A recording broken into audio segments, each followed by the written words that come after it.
G'day peeps, Ronnie Dale, Four Wheeling Australia, and I am here with a special episode of Modified. We have the camping and off-road radio show with the Duck. We'll get the Duck in now. G'day Ronnie. How are you, Duck? Mate, going well. Thanks for having me on, mate. Yeah, thanks for coming on, mate. Thanks for bringing the Navara. Yeah. The D40.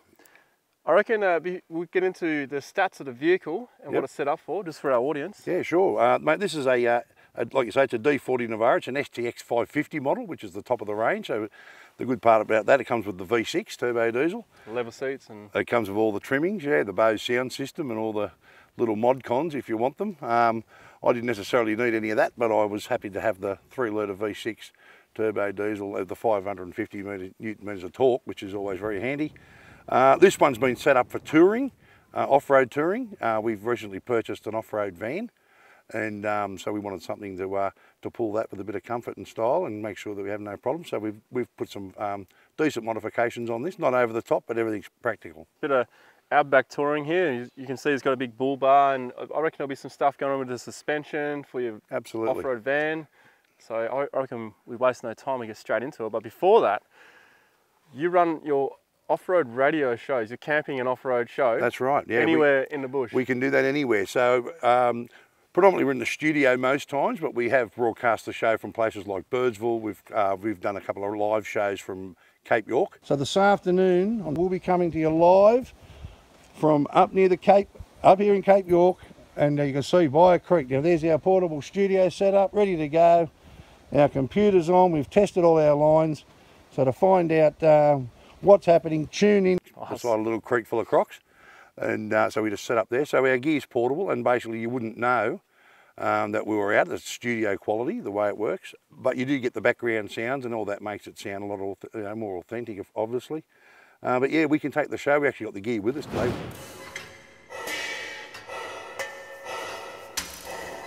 Enormous tough bar. This is a 5-poster. Yeah, absolutely. So this is, like you say, a 5-poster tough bull bar. They're made in Toowoomba in Queensland. Look, I'm a big believer in frontal protection, obviously.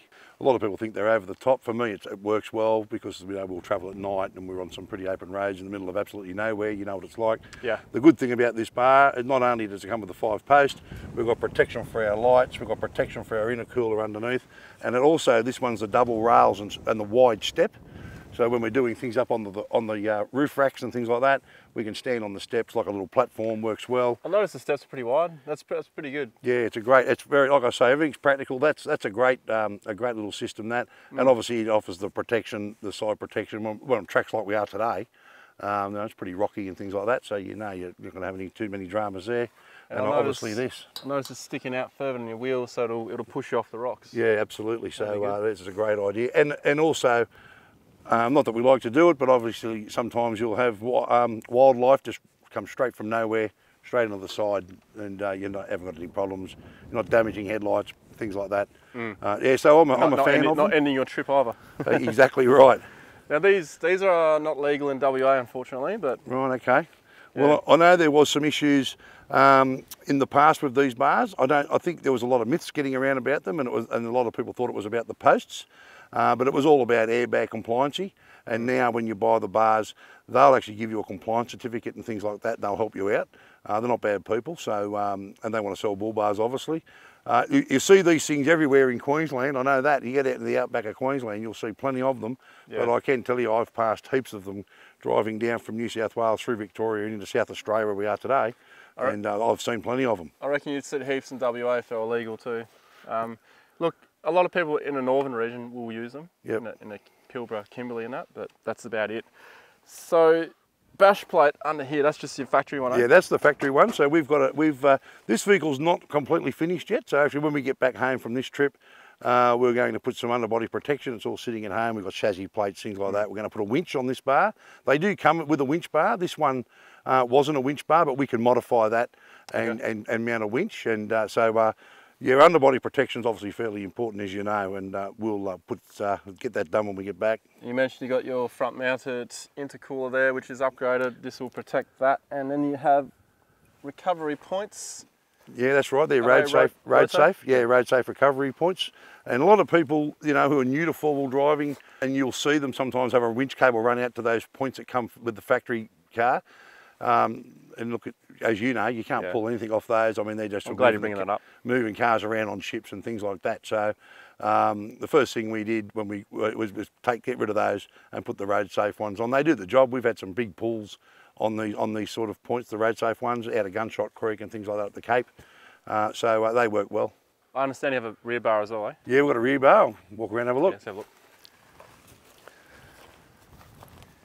Rear bar, wheel carrier, and twin jerrycan holder. Basically, look, they come in combination. You can have 2 spare wheels if you like, but like you see, we've opted for the twin jerrycan holders in the spare. We've already got a spare underneath as well, so I didn't need to be carrying 3 spares, or while the space is there, might as well use it. So that works well. The good thing with this bar too is it comes with good lights, because obviously once we put the spare on and we stick a couple of cans in here, your factory lights are out of place, so we've got good bar lights there. We've added a couple of extra reverse lights, as you can see. These bar lights here? Yeah, that's right. So they're just reverse lights. And the other thing with these bars, you can, it's got high lift jack points on either end. Is that behind the cap? Yeah, behind the cap on the end there. So we can, you can use that for a high lift jack. Come with a tow bar as well. Like I said, we tow a pretty heavy duty off-road van. They come a little bit heavier than the standard van, so we don't have any issues at all, towing, stuff like that. And you just know that you don't want things to break, especially in the middle of nowhere. So it's just good to have the right gear. And again, everything's just practical. Got reverse sensors in this, I noticed too, eh? Yeah, reverse sensors as well. We've got a rear camera which is mounted up into the tailgate, which comes standard with this model.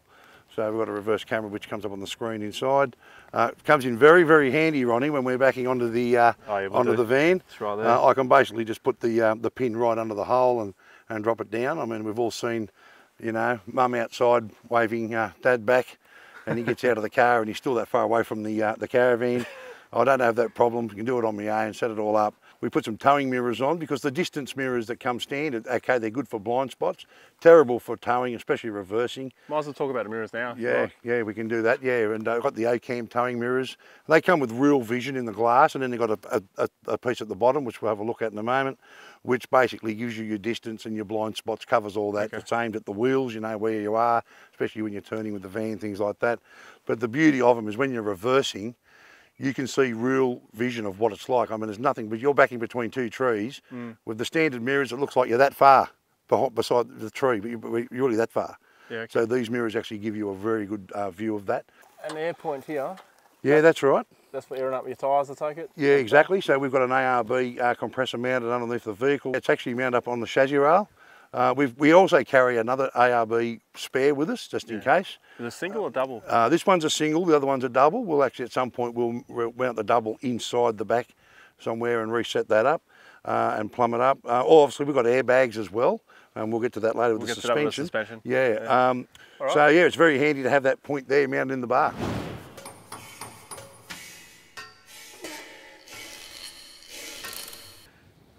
Talking about these 2 things now, the roof racks. Yes, so we run 2 sets of racks, so there's a good reason for that. This is just our Rhino rack, flat rack. We've put some adjustable tie-down points on there, so we throw things on there like swags, firewood, you know, max tracks, you know, the usual things that most people carry. You know, we haven't got the basket type, we don't need that, so there's less wind resistance, obviously, but when we're pulling a van, wind resistance goes out the window anyway. But we find this to be, again, very, very practical. We've got, again, we've got 2 racks on the back, which basically run horizontally. Coming off the bars. Yeah, that's right. So, and the reason for that is there's a solar panel mounted between the two racks, and that's down and dropped enough just in case we want to put something on top we can without damaging the panel.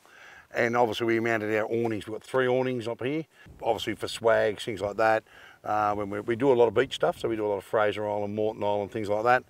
Stockton Beach up in Newcastle, in north of Sydney, we'll go there a bit as well. So you can put swags on this side, swags on one side, hang around the other side, cook out of the back of the vehicle with the rear awning out. We've also got our shovel mounted on the other side there as well. Again, everything's just set up to work, and it all does work. I like how you've put these on. Yeah. And that's right, there. Did it take you a while to figure that one out? No, we do everything at Coldy's at McGrath's Hill, and they sorted that out in about 5 minutes. So a bloke just jumped up and said, yeah, we'll do it this way. Okay. And that was it. So, cool. Yeah, they do everything for us there, and everything that we put on here comes from there. How big's the solar panel? Solar panel's 100 watt, so it's good. We've run a 100 litre Waco in the back, so that's predominantly all that we use the power for, so, and some lighting occasionally. But so 100 watts does us fine.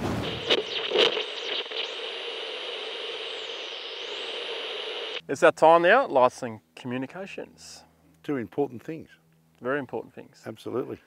Especially driving around these hills. Yeah, exactly right. Otherwise I'll have to be flashing your car, beeping the horn. Yeah, that's it. With the lights, I've always, the last few years, been a bit of an ultravision man. I know everyone's got their own opinions. These are the new ultravision 180s.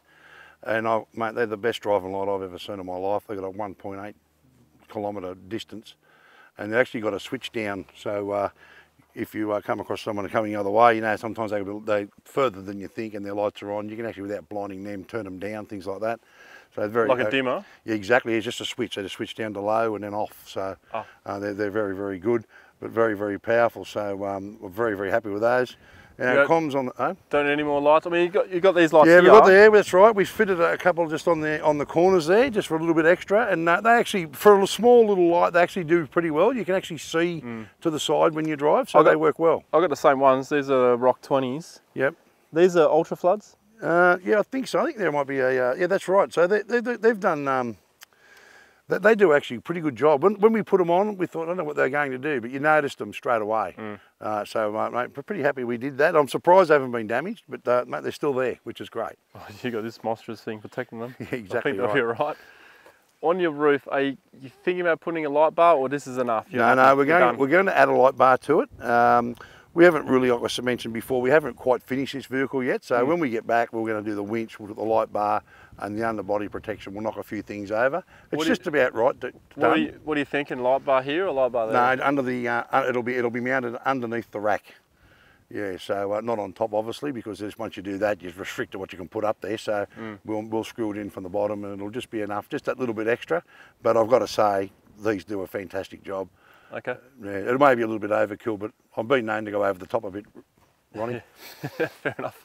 We'll go to communication now. I have the same antenna. I'm not sure if it's the same radio, but I've got issues with mine. How do you find this? How do you find yours? Mate, I find it very good. Obviously, because we're away and we're in some isolated places, we've screwed the top on. But most of the time, running around, we'll just screw the little cap on top. I don't have any issues with it. I find it works well. The other antennas for the phone.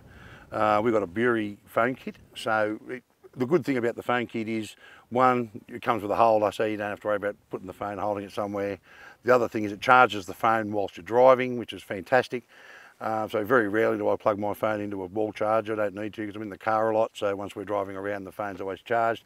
And it just gives you that little bit extra. If you're somewhere where you've got one bar, this will give you an extra bar. It's just when you're on the outskirts, coming into town or out of town, you'll just get that little bit extra. If you're travelling with a convoy and someone will say, has anyone got phone service? I say, yeah, I've just got it. And I'll be the first thing always to get phone service. Tyres and lift.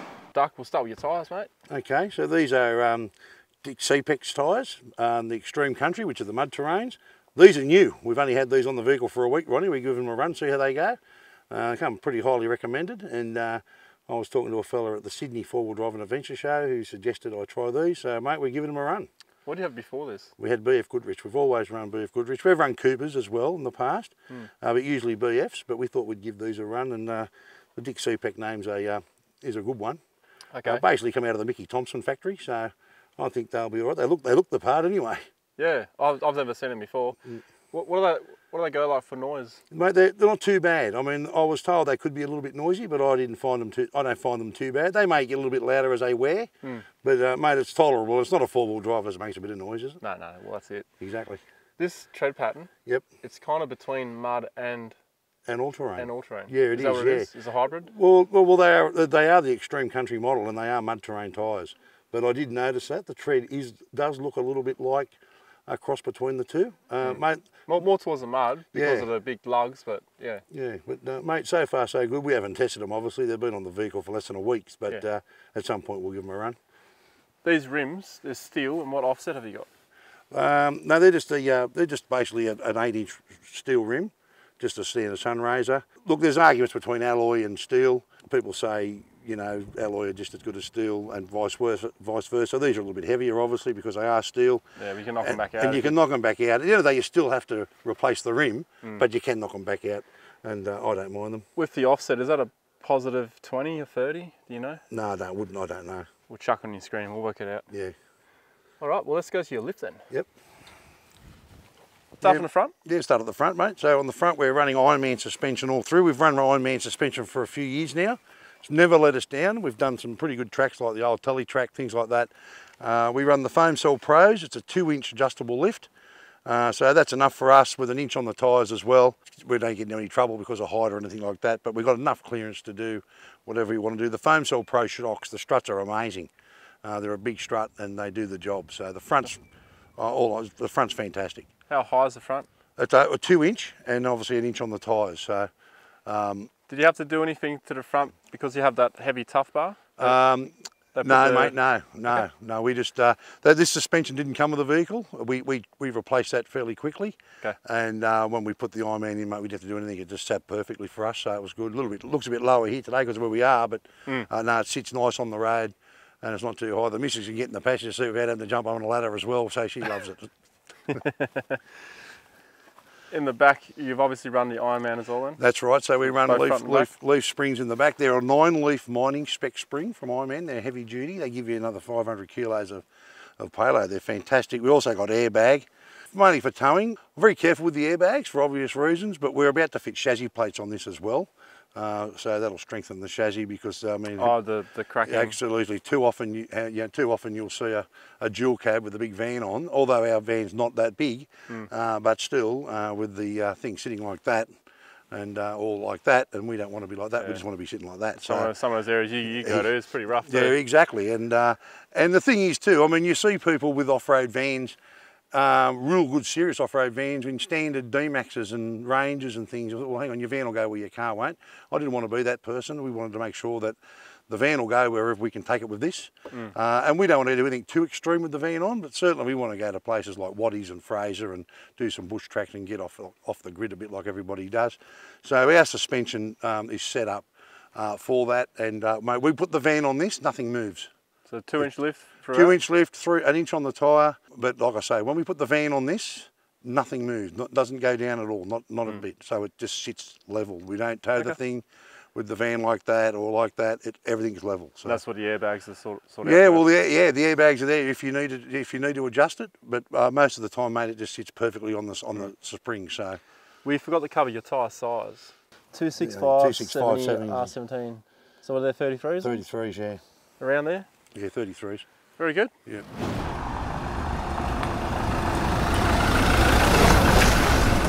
Under the hood. Okay, let's open her up. Or the bonnet, to all those who get upset with me saying hood. Believe it or not, people get upset. I didn't want to pull you up on it, Ronnie. Am I upsetting you too, huh? No, not at all, mate. Well, you see here looks fairly standard, which it is more or less, apart from a couple of things. We've got the Steinbauer chip in here, as well as a Bow Desert exhaust system. The one mod that we wanted to do, we got a catch can filter here, mounted up under here. The one thing that we wanted to do was do the intercooler, and that's what this stainless work is here. Later on, we can add a stainless box to this if we want to, for the snorkel, but we'll just see how we go. I have no issues with it the way it is. So. There's enough air coming through. Yeah, it's good. Yeah, it's real good. That snorkel on the vehicle, did that come with the vehicle? Yeah, it's a factory Nissan snorkel. So. Roger. One battery in the front, another battery mounted underneath. Looks like a big battery, this one. They are a big battery, and that's standard. They come with a big battery like that. So, yeah, pretty reliable. And then obviously our dual battery system is completely separate to that. So it'll charge off the vehicle while we're driving and all that. But whenever we're using stuff in the back, we're not taking any power off this battery here. So it's good. And the one thing I do like about it, Ronnie, V6. Yeah. The V6 engine. That's probably hence why the battery is 780 cold cranking amps. You have to turn over a decent sized motor. Just looking at your electrical stuff, you got an isolator down here. Yeah, that's right. So where's the second battery? Yeah, the second battery's underneath. Again, that's mounted up on the chassis. Oh, is it? Yeah, that's right. So underneath the tub in the back? It's powering in the back. It's not in the back. It's mounted up under in the chassis. So basically, look, it can be a bit of a mission to get to if you have to. We've had to get to it once. Look, it's probably something I'll change at some point, and I'll remove the battery and the compressor from under there and put it up where I can get to it if I need to. But at the moment, that's where it is. Mate, hasn't given me any problems. But I've just real estate here is too tight for a second battery. Well, that's right. There's nowhere to put anything.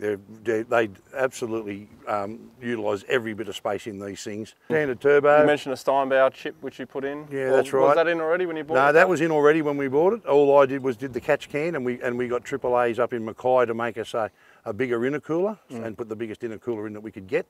And they custom make them there, send it down the box, and we fitted it. So money well spent there. Do you have a BCDC charger or anything like that? We have. We do have some chargers, and there's a red arc system in here as well. So, but mate, basically everything apart from the little mods we've done here, it's all standard. All right, mate, go for it.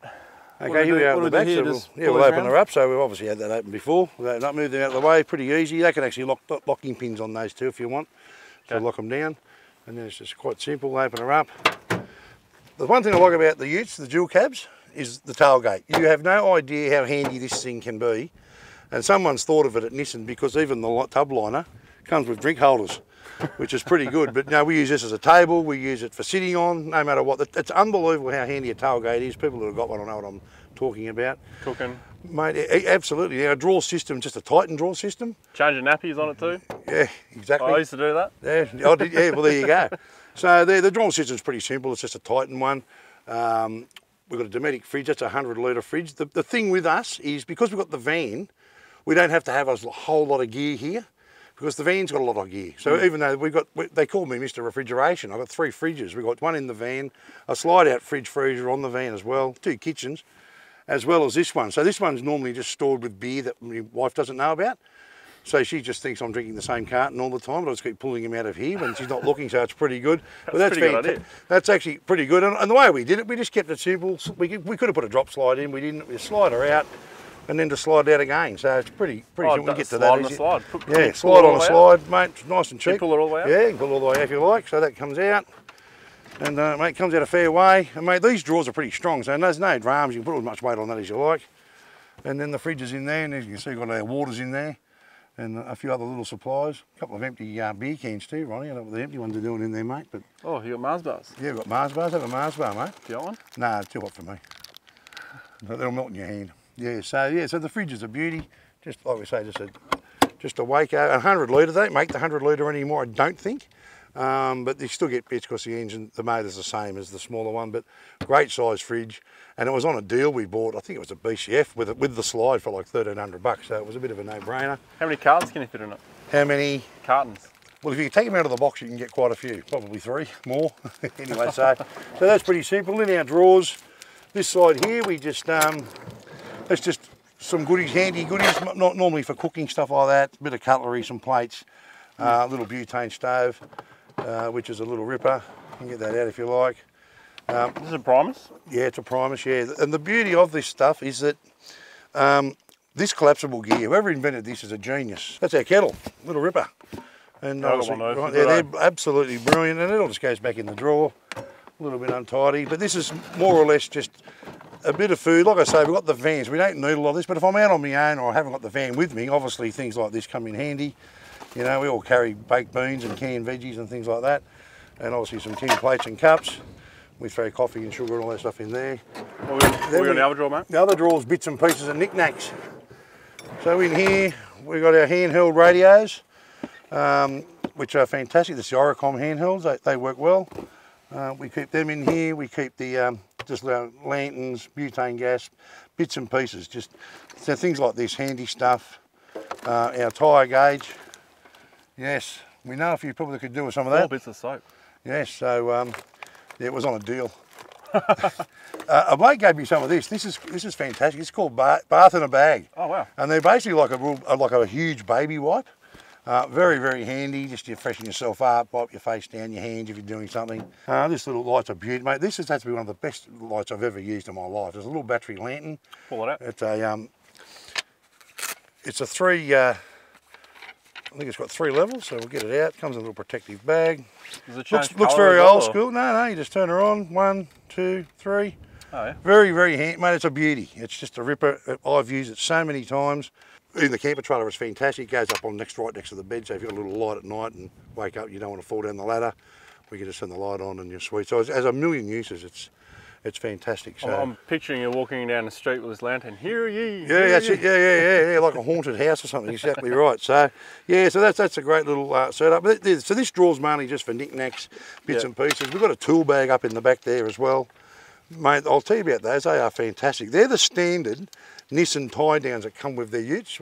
So what happens there? On this rail here? Yeah, there's a rail there, both sides, and then there's two in the bottom. So obviously we don't use them anymore because, you know, we've got no need for them. Yeah, that's right. So what happens there, if you pass me that tie down, so that just slides along in the track, right? You turn it, tighten her up, things like that. Straight away you got a tie down point. Fishing rods up the top there? Yeah, there's one there, yeah. So we've got fishing rods everywhere. I've got all the gear and no idea in regards to fishing, Ronnie. Yeah, we spoke about that last night. Yeah, exactly. So, yeah, so it's all good. And you got your support here for the top rails? That's exactly right. So that's support for anything we put up on the roof. It's an ARB colour-coded canopy with the open-out windows. You can get slide windows. So did I do these with supports as well? Or Yeah, no, ARB, yeah, they supply those with the canopy. You don't have to have them, but if you're going to put it on the roof, I suggest you get them. We've got 12-volt power sockets here. We've got Anderson plugs everywhere. We've got a Piranha. We can monitor our solar panel here. We've got the Piranha charger up there. So that tells us what the solar's doing and everything like that. So that's a great little setup. We've also got that in the vehicle as well. So we can monitor the power of the solar from in the car. Reading off the same system. Yeah, exactly. Yeah. So it's just got a little thing mounted on the console, and I know how much charge is in the battery, the dual battery. So and gull wings on the side. Yeah, it's all very, very good. There's a water tank up the front too. If we can have a look at that. I will say with canopies, gull wings are a must. Yep. Because you got stuff right at the back. Yep. It's a pain to get to. Yeah. So at least you can get through from the side. Yeah, that's right. And you can get slide windows, which I've had in the past, and I changed them to these fairly quickly. Not on this one. This one had these, but yeah, they are a must. You can get in. Otherwise, you've got to send the kids in. Can you get that for me? And that used to happen a lot. And the young bloke was very, very happy when we open up windows. Very happy because he didn't have to climb in anymore. One of the most essential things you'll need when you travel, Ronnie, I'm sure you'll agree, is some of this stuff. Oh yeah. Okay, comes in very, very handy. TP. Absolutely. So get yourself some of that, eh? Whenever I use a jack, I have a platform. Plank underneath. I've got that, and I carry these little pieces of wood for that reason, for a different reason. So very, very handy. This is the sort of thing to have on board, as you know. It's even got your logo on it, mate. Yeah, there you go. How good is it? Yeah. The duck off road. That's it, mate. Yeah. Australia. There you go. Well, we are in Australia on a hot day too. So because we've got a lot of water on the van, we don't need a serious water tank. This is about an 80 litre. We just pump some air into that, and straight away I got air pressure. I got pressure. So got your billy can there too, eh? Oh, that's just sitting up there, mate. So when we obviously use it, I know where it is when it's just jammed in there. But mate, this is a great idea, and the beauty of it is it actually came carpeted and everything, and almost matched everything. So basically, you just fill her up, tap some air into there, pressurizes it, and straight away you got pressured water. So that works well. Some strip lighting there. Yeah, that's right. There. Yeah, the only downfall with these type of canopies, they do come with a light, but they're not all that good. They're a little bit like a candle, to be honest. Yeah. So we put an LED in there and then run a couple of LED strip lights, and just changes everything. It's all onto the one switch. So when we're not looking for switches or anything. It's all on the one switch on the existing light. Turn that on, lights are up like day. Get what you want, turn her off. I find this canopy, it works for me. I mean, we did think about putting a tray on and a complete different canopy system, but mate, this works.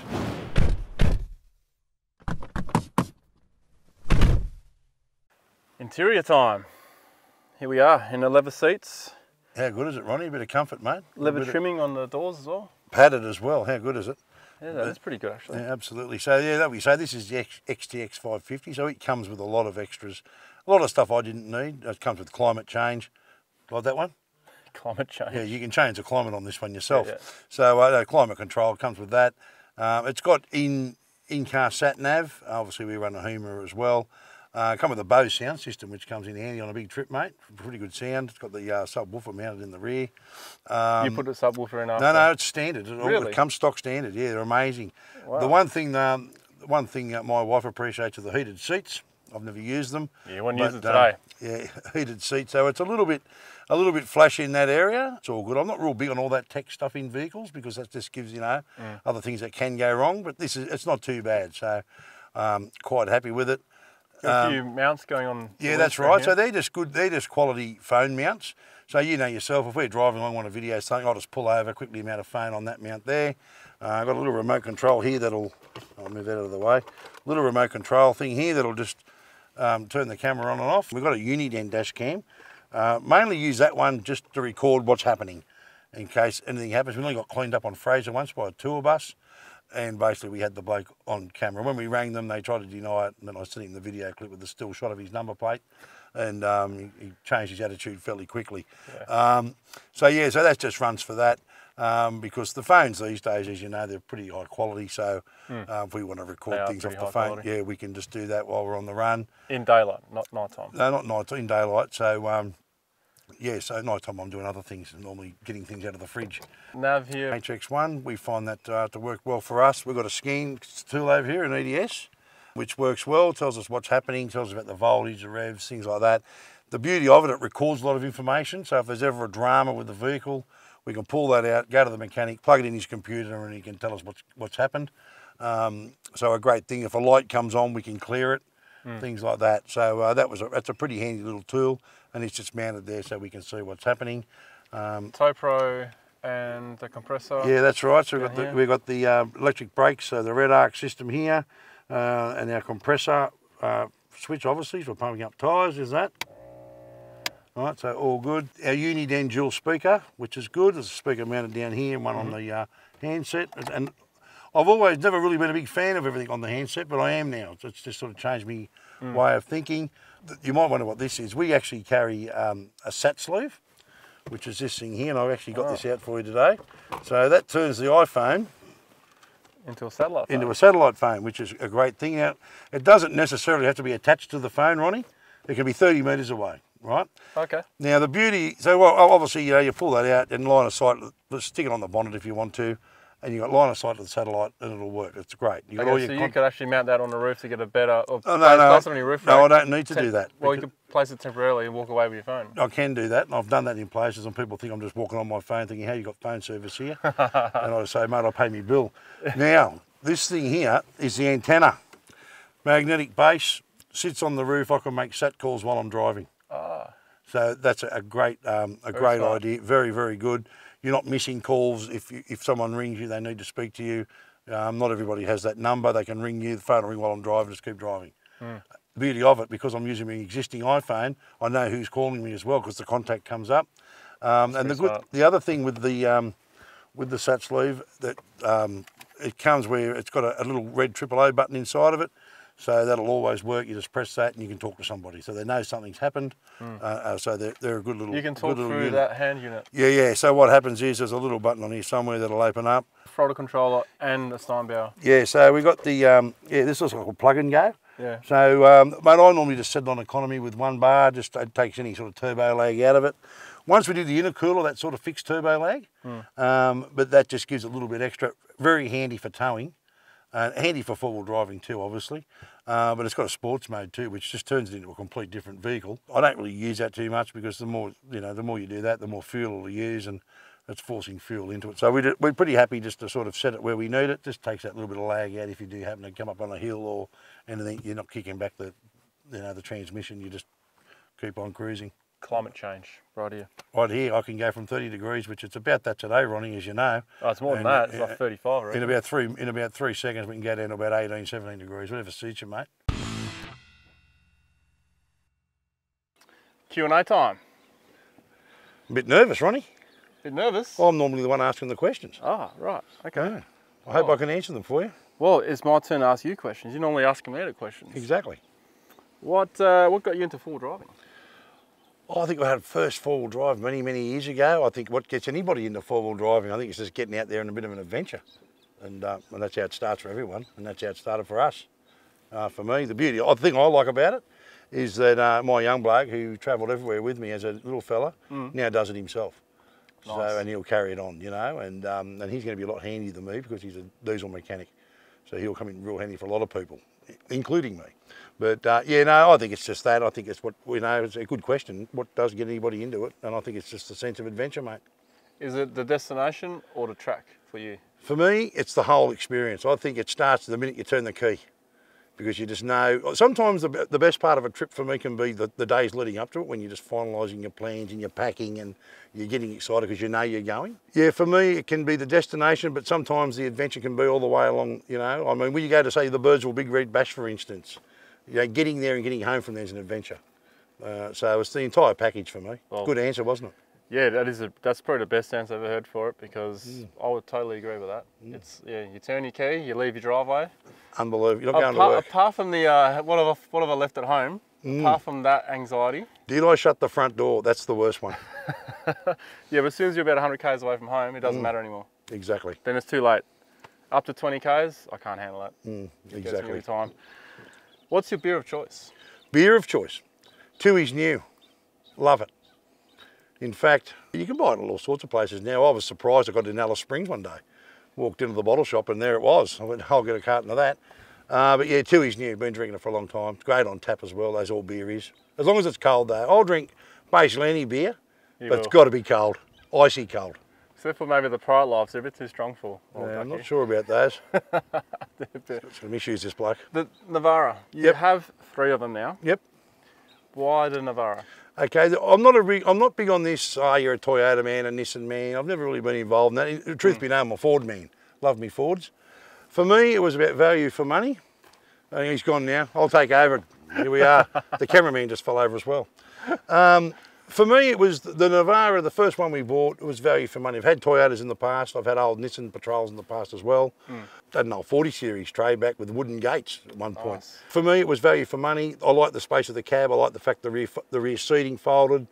Folds up. That's very, very handy. If you've got nothing in there and you've got to take passengers, you simply just fold the seats down. Things like that.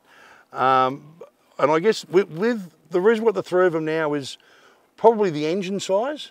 I was very, very serious about getting a 79 series, much like the one you have.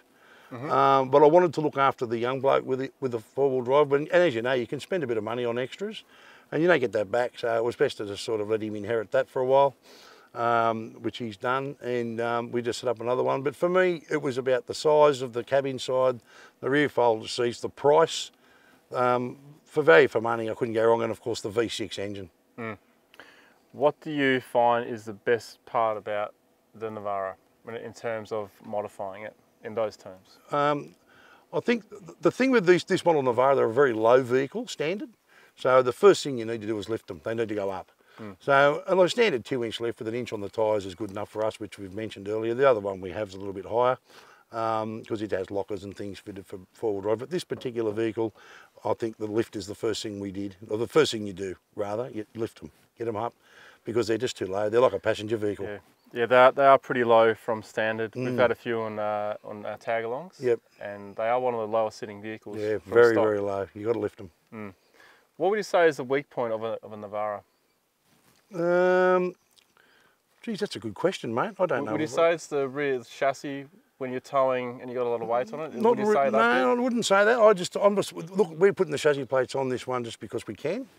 That's a pretty good question. The weak point, mate, I'll be honest with you. I don't really know. That's a good question. That's probably a good answer. Yeah. I mean, I don't think there's nothing that I'm disappointed with it. Nothing. There's nothing I think, geez, I wish that was better. What's the biggest problem you've had with it? Have you had any problems? Any small issues, anything? The big problem with the V6 turbo diesels is the intercoolers. Okay, if you get 100,000 kilometres out of it, you're going well. We just replaced one in one now. It's got 60,000 k's. Okay. So that is a problem. So that, and I think that, and anyone that owns a V6 Navara will tell you you've got to do the intercooler. Okay, well, that's interesting to know. Well, that's why you've done yours on this one. Exactly. Well, this needed doing, yeah. It was leaking. So, and then obviously we got that custom made and got a bigger one in it, and that was of the advice of Alan Gray, of all people. He said, get a catch can and the biggest intercooler you can find. And we were lucky to trip over the boys at AAA and Mackay who make them. And they make them for these. They do a lot of them. And we had no drama since. How did you get started in a radio show? It's a very good question. I was actually walking past and someone said, mate, can you come and hold this for me for a minute? That was a joke, Ronnie. You're allowed to laugh. So, look, radio is something I've always been interested in. I mean, as a young kid... I thought that was a serious answer. Yeah, no. Well, although there are some people that work in radio that probably were asked to come in and just hold this for a sec, or can you hold the door open for me? Look, I think it's one of those things I was very interested in as a young bloke. always had an interest in it. I worked in it many, many years ago and got out of it and did some other things and then come back to it. For me, I love everything about radio. I'm more of a radio person than a television person. I love nothing more than to be somewhere remotely and pick up a scratchy signal on an AM dial or something like that and listen to what's happening. I think that part of radio is probably dying a little bit now, where a lot of stations are automated, and some of those remote stations, we're on a lot of remote stations, take other programs like the ones that we're on. We're on 180 stations, and a lot of those stations are taking our program, which can be put together from either here or in the studio in Sydney. So 180 stations. Yeah, it's a lot of stations. So we broadcast in every capital city, including Hobart. I've got to mention that for our Tasmanian viewers. I think we're on 2 stations in Tassie. And yes, for me, radio, I just like it. To get a job in it and to work in it was very good. I started in sales as a sales role, selling commercials to people. Look, it was okay, but I knew it wasn't me. I wanted to get more involved. Being on air was never part of the plan. I didn't have any intentions of being on air, but I wanted to get more involved in how things worked and putting programs together and producing and that sort of stuff. I was very, very lucky enough to work with a bloke by the name of Ray Hadley, who's probably one of Australia's leading broadcasters, if not, you know, Australia's leading radio broadcaster. He was a very, very good teacher to me. Taught me just how to do it, how to keep it real, you know, minimise your blues. We always going to make blues, but no, trying to make them again and things like that. He was very, very good for me and taught me a lot. And the thing with radio, you've got to keep speaking. Okay, I mean, some programs are pre-recorded and you can stop and start and you can fix up little mistakes. When you're live, you have delay. It's a little bit exciting. The fact that we do the radio program that we do, that was my idea. And I pinched that idea off people like you, believe it or not. I just thought, you know what, there's all these, you know, there's programs on YouTube, there's programs on television and you know, and all that. Wouldn't it be good if there was a radio version of that? You come on the program with us. So I started that about 5 years ago, that type of programming. And it took off. You don't get to 180 stations unless the content's good. No. And you can string 180 stations. Yeah, you can string a sentence together as well, which helps. Yeah. Which is a battle for me. There'll be a link down below to the Ducks radio. Yeah, for sure. Yeah. Radio website, right? Because yeah, well, we got well, you can go. Look, the show's just called the Camping and Off-Road Radio Show. You stick that in Google and just type the Duck, and it'll just come up to you. Where you can get it on podcast as well. And what we do with that, we podcast the program and then we'll break up the program. So when you come on, for instance, we'll do a separate podcast just of your bit, and then we'll send that to you, as you know, and you can do what you like. So your fans can, they might want to listen to me rabble on about something else, but they want to hear you. So we do that. For me, it's been a great experience. I love it.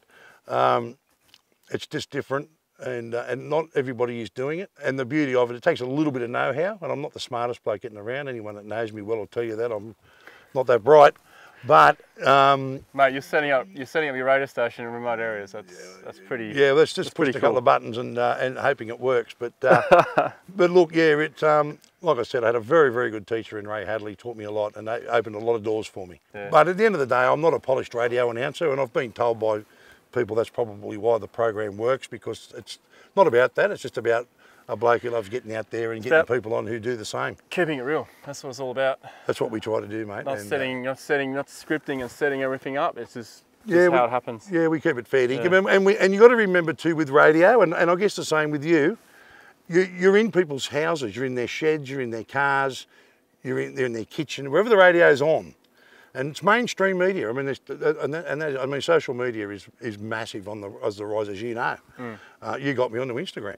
But for Duck Off-Road. Yeah, there you go. So, but for you, for radio, it's mainstream media. So there are people who necessarily are listening to it aren't necessarily into what we do, but they'll listen. So you need to cater for those people to make it entertaining. So when we have someone like Mal Whalen on the program, most people know who he is. They like to listen to him anyway. We've had people email me who have said, I can't do it, but geez, you take me to some places. I've actually had one bloke in particular, which was amazing, sent me an email and said, we've sold the house, we've bought a four-wheel drive and a caravan, we're off. And it was because of your show. And I just thought, wow, that's, I mean, if we can get one person out there, how good is it? And you know what? It's better than a normal job. Sorry if you have a normal job. I'd like to thank you very much for bringing a Navara on. Mate, thanks for having me. And we've got a bit of a show to run in a couple of days. We certainly do. We'll be at the Adelaide four-wheel drive show. So we'll be there and we'll do a radio show there, which you'll be on as well. Look forward to it, mate. Thanks again. No worries, mate. Well, look forward to having a beer this afternoon. Yep. Cheers, viewers. See you next time. Cool. We're good.